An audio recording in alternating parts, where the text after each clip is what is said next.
Bonjour Delphine Batho. Bonjour. Vous êtes députée des Deux-Sèvres. Vous êtes aussi désormais candidate investie par votre parti Génération Écologie pour l'élection présidentielle. Alors, on va parler de cette élection présidentielle dans quelques instants, de vos propositions, mais on voulait débuter cette interview avec évidemment l'affaire Liana, cette marche blanche organisée aujourd'hui à 15h à Fleurance pour rendre hommage à Liana, dont le corps a été découvert jeudi. On écoute d'abord David Topiac, il est député du Gers, il était sur notre antenne ce matin. C'est tout un territoire qui est traumatisé par la disparition de la petite Liana et donc on souhaite être aux côtés de la famille, mais aussi dénoncer quand même une situation qui appelle à de nombreuses questions. Cet après-midi, dans la dignité, on se mobilisera pour faire entendre cette forte émotion qui est ressentie sur le territoire gersois. Delphine Batho, 5000 personnes attendues à Fleurance. Qu'est-ce qui se joue avec cette marche blanche ? C'est toute la France qui doit se retrouver aussi ? Oui. Parce que ce crime est une abomination.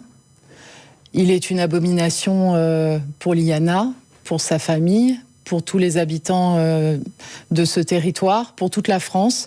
Je salue mon collègue David Topiac, qui est un très bon député, qui avait d'ailleurs interpellé sur la situation du tribunal dans son territoire. Moi, j'ai écouté toutes les réactions politiques à ce crime et je vous avoue que je suis profondément gênée. Pourquoi ? Je suis gênée parce que beaucoup de déclarations font comme si on découvrait que dans notre pays, des enfants sont victimes de viols, les parents portent plainte, il y a des éléments de procédure qui semblent confirmer les faits et il ne se passe rien. Et ce constat, c'est malheureusement pas un dysfonctionnement. Vous pouvez interroger toutes les associations, tous les acteurs de terrain. Ça remonte de partout, depuis des années. Et donc voir des ministres ou des anciens ministres dans la période récente faire comme si c'était un dysfonctionnement, qu'il fallait trouver un lampiste et puis vite passer à autre chose. Pardon, mais c'est pas à la hauteur de la gravité donc de ce qui se passe. Donc pour vous, c'est un manque de moyens ? C'est pas seulement un manque de moyens, c'est un problème d'organisation. Comment est-il possible que des enfants soient violés et qu'on ait 70 000 plaintes en souffrance ? On peut prendre un autre exemple qui est celui des féminicides. Dans mon département, au cours de la période récente, 2 femmes ont été assassinées après avoir porté plainte. L'une d'entre elles, dans le département voisin, avait porté plainte à 5 reprises avant d'être assassinée. On peut parler plus généralement aussi de la situation de la protection de l'enfance. Je vais vous prendre un autre exemple. Dans le département des Deux-Sèvres, les enfants en danger, 24 enfants en danger, ont été confiés à une structure dont il s'est avéré qu'un des dirigeants était un proxénète. Dans le territoire où j'habite, un bassin de vie de 30 000 habitants, il y a 140 enfants pour lesquels la justice a prononcé des décisions de protection et ces mesures de protection ne sont pas mises en œuvre. Donc oui, il y a aujourd'hui un scandale énorme en France qui est celle de la situation des enfants victimes. Gérald Darmanin dit « Je fais passer des circulaires au procureur ». Il y en a eu plus de 64 l'an dernier, 53 déjà depuis le début de l'année, dit ces mêmes procureurs. Est-ce qu'on a un problème pour prioriser 54 et 64 les circulaires qui ont été adressés par Gérald Darmanin au procureur? Être ministre ne se limite pas à faire des circulaires. Et si sur un sujet, on en est à la 3e circulaire, c'est qu'il y a un problème.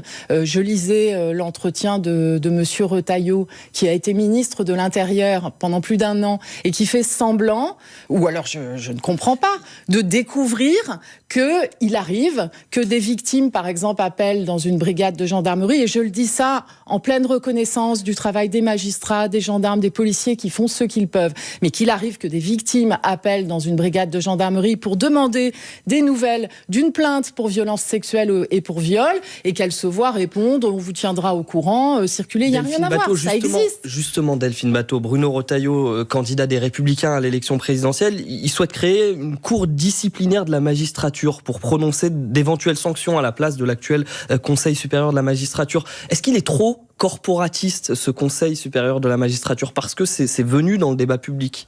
Écoutez, ce raisonnement, il va avec l'idée qui ce serait principalement un problème de faute individuelle de tel ou tel magistrat et de tel ou tel gendarme.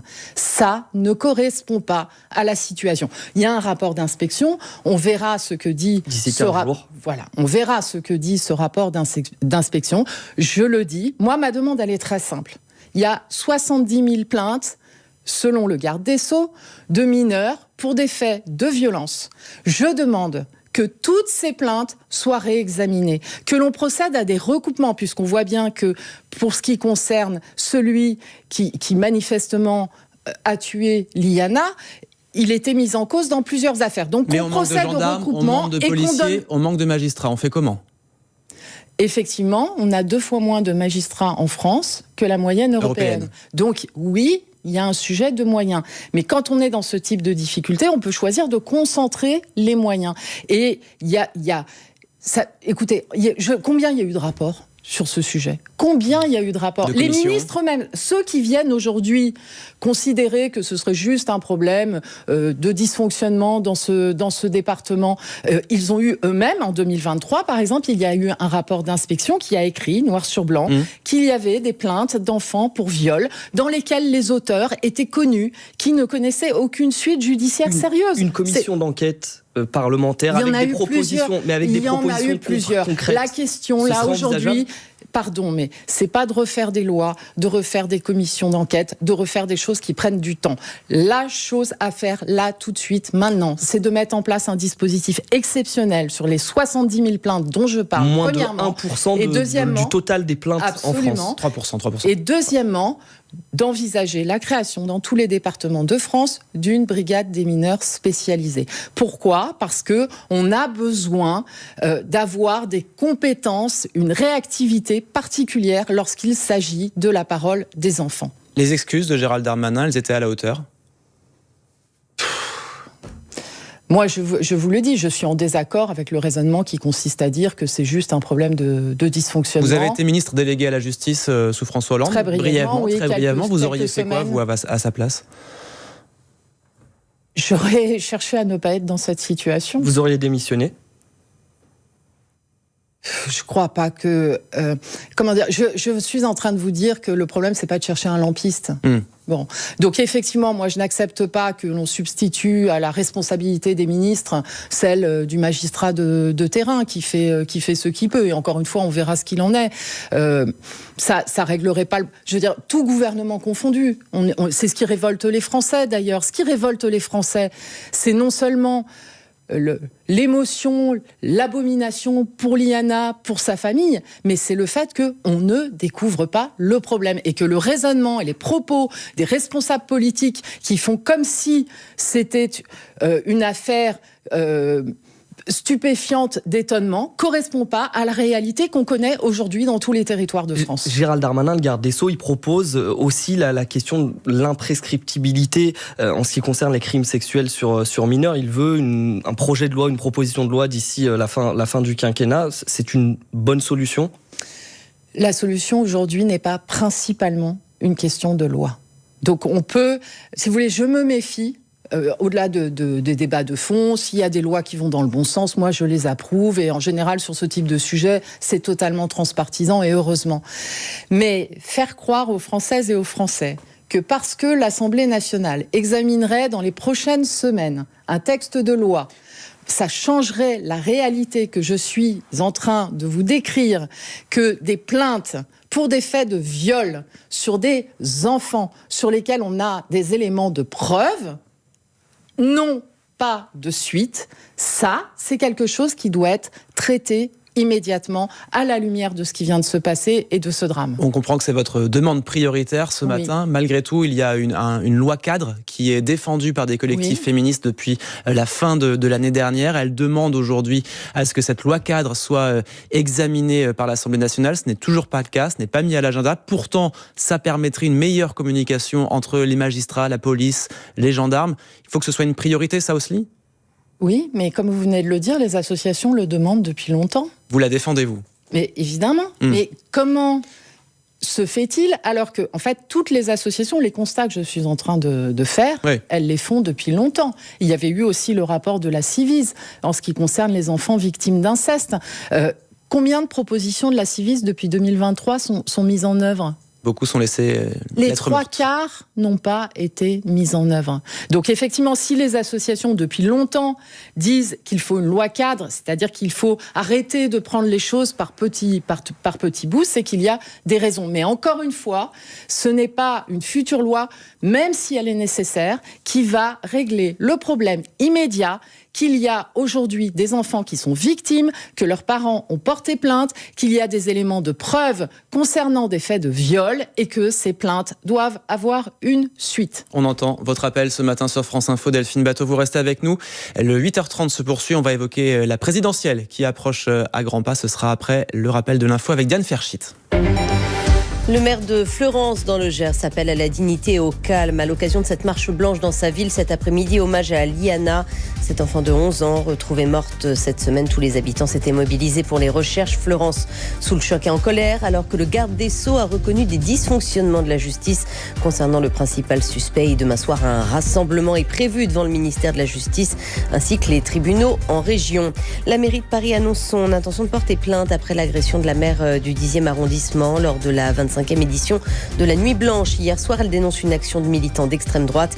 Ils ont tenté d'empêcher l'ouverture d'une église dans laquelle était programmée une œuvre pour l'événement. Le groupe aéronautique Safran annonce un investissement de 120 millions d'euros pour son site de Montluçon dans l'Allier. Dans la tribune dimanche, son directeur général évoque la création de plus de 150 emplois. Sur ce site, Safran produit des équipements de pointe destinés à guider des bombes et des avions. Tous deux visent un premier titre du Grand Chelem. Alexander Zverev face à Flavio Cobolli, affiche inédite pour la finale homme de Roland-Garros. L'Allemand est 3e mondial, l'Italien 14e. Début de la rencontre, ce sera à 15h. France Info. Le 8h30 France Info, Benjamin Fontaine, Majid Guiat. Delphine Bateau, on va parler de l'élection présidentielle, de vos propositions pour cette élection. Mais avant, l'actualité, c'est la mort de Bernadette Chirac, âgée de 93 ans. L'ancienne première dame est entrée dans le cœur des Français, notamment avec l'opération Piège jaune. Écoutez ce qu'en disaient les Français hier, ils ont été interrogés. Sincères condoléances, merci pour tout le dévouement, pour la Corrèze et toute la région du Limousin. Pour la femme derrière le président, pour les décisions que nécessairement elle a su impulser, pour ses œuvres également, les pièces jaunes notamment. C'est quelqu'un aussi qui a su se distinguer par son propre engagement politique. Elle a été élue en Corrèze. Je ne partage pas toutes les opinions politiques, mais par contre j'ai beaucoup de respect pour elle parce qu'en plus elle a su montrer que la place d'une femme politique était aussi importante. Qu'est-ce que vous retenez de Bernadette Chirac ? La combativité. Voilà, moi j'ai du respect. C'est une femme qui, certainement après avoir été raillée, moquée, est devenue une figure attachante pour beaucoup de Françaises et de Français par sa combativité pour les causes qui lui tenaient à cœur, et notamment la cause des enfants malades, des enfants hospitalisés, mais aussi la cause de la ruralité, puisqu'elle s'était faite adopter par la Corrèze. Elle a aussi été élue de 1979 à 2015, conseillère générale de Corrèze, à une époque où peu de femmes étaient élues, notamment au niveau local. Ça aussi, c'est un symbole. Aussi, il y avait quand même des femmes élues au niveau local. Au Conseil général de Corrèze, c'était moins le cas. Ah, peut-être, oui. Dans les Deux-Sèvres, c'était le cas, en tout cas. Et au Conseil général de Corrèze, c'était moins le cas. Ça aussi, c'est un symbole, le fait qu'elle ait été élue au niveau local ? Non, c'est surtout la relation d'attachement en fait qu'elle a nouée avec ce territoire et le couple qu'elle formait avec Jacques Chirac, qui peut-être il y a aujourd'hui dans ce que ressent le pays une forme de nostalgie de ces années Chirac. Venons-en à la présidentielle, Delphine Bateau. Vous êtes candidate à cette prochaine présidentielle, investie par votre parti Génération Écologie. C'est une candidature de témoignage ? Non. Qu'est-ce que vous voulez dire, défendre ? C'est une candidature pour sauver l'écologie. On ne peut pas être dans une situation où notre pays a subi fin mai une vague de chaleur inédite, historique, qui n'est malheureusement que la bande-annonce de ce qu'on nous prévoit pour les années à venir. On ne peut pas être dans une situation où l'eau potable est polluée, où le nombre de cancers frappant des personnes jeunes augmente de 80%, en lien notamment avec des pollutions chimiques, par exemple par les pesticides. On ne peut pas être dans une situation où nos paysages sont détruits, où il y a moins d'insectes, moins de papillons, moins d'oiseaux, et où dans la démocratie française, lors de l'échéance majeure qu'est l'élection présidentielle, ces idées, cette voie de l'écologie ne serait pas présentée et les citoyennes, les citoyens qui veulent défendre ces causes n'auraient pas de bulletin de vote pour le faire valoir. Est-ce que vous pesez suffisamment lourd à gauche pour pouvoir défendre ces idées-là et les mettre en avant ? Moi, je m'adresse à tout le monde.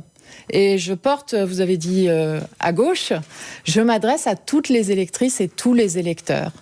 Et je porte la voix d'une écologie indépendante, parce qu'il faut tirer les enseignements de tous les reculs qui se produisent actuellement, d'une sorte de situation de disparition de l'écologie politique française qui est liée, à mes yeux, à son manque d'indépendance. Et la démonstration a été faite que les vieux appareils partisans ne sont pas capables de prendre à bras le corps ces enjeux vitaux qui sont désormais des enjeux de sécurité physique, de sécurité climatique, mais aussi de sécurité alimentaire et de souveraineté dans un contexte géopolitique dont on voit que tout, en fait, l'arrière-plan du contexte géopolitique actuel est directement lié aux enjeux écologiques et énergétiques. Delphine Batho, vous dites vouloir défendre une écologie capable de gouverner. Oui. Ça veut dire que c'est pas le cas de Marine Tondelier, la patronne des Verts ? Ça veut dire qu'il faut tourner la page d'une méthode, d'un programme, de position sur un certain nombre de sujets. Qu'est-ce qui vous différencie d'elle ? Ont abouti